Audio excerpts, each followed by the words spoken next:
It's been like a whirlwind around here. Welcome back to Brickell Pickle. I'm your host James, here to give you an inside look. It seems like just a few days ago when I basically said that things were going to be slow around here.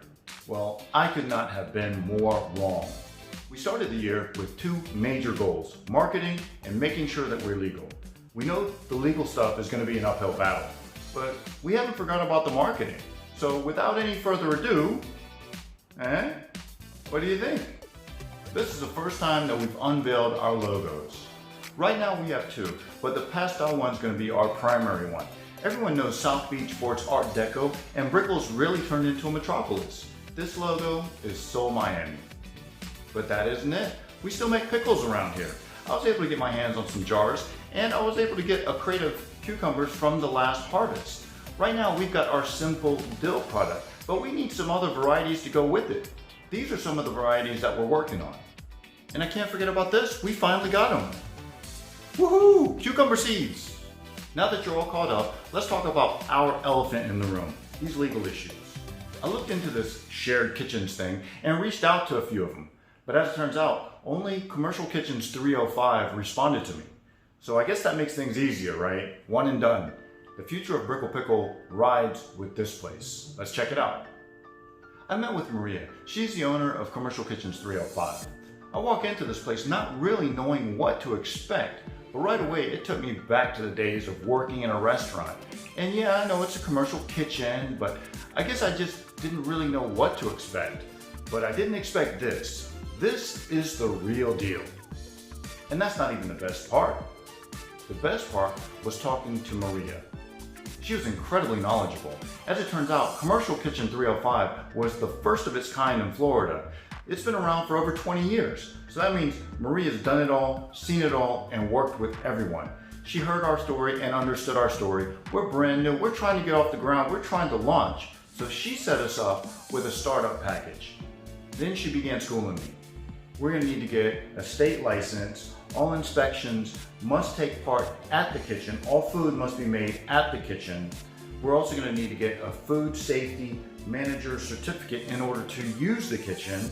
We'll have to get some liability insurance, and these are just the basics. Everyone needs these.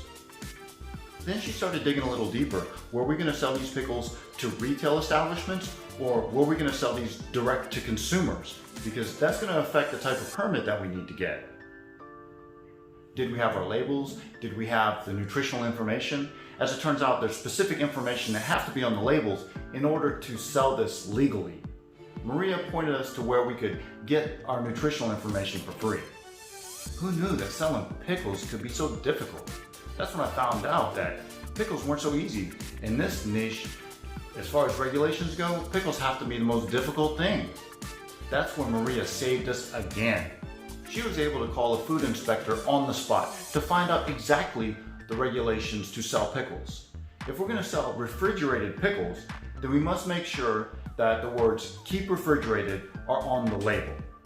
If we're going to sell shelf-stable pickles, then we're going to have to send our product to the lab to get the pH measured for acidity, which isn't cheap. And I'll also have to go and take a course for acidified foods. That's why when you go into the supermarket, you'll find pickles in the refrigerated section as well as on the shelves. There's two separate regulations for refrigerated pickles versus shelf-stable pickles. I had no idea, but it makes so much sense now. We've got some decisions to make.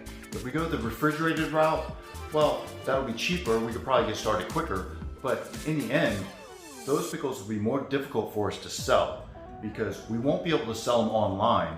And it'll be very hard to sell them face-to-face in person because we'll have to carry a refrigerator with us wherever we go. So yeah, we're gonna have to make some decisions.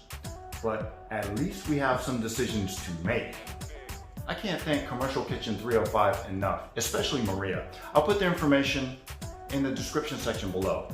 Brickell Pickle was hanging by a thread, but with the support of Commercial Kitchen 305, Brickell Pickle still has a future.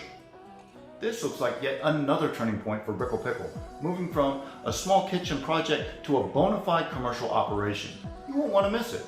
Make sure you subscribe to the channel so you can be a part of the adventure. click the bell so you get notified every time we drop a new episode. Send us a comment because we'd like to hear from you.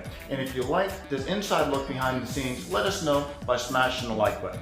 My name is James from Brickell Pickle saying, see you on the next one.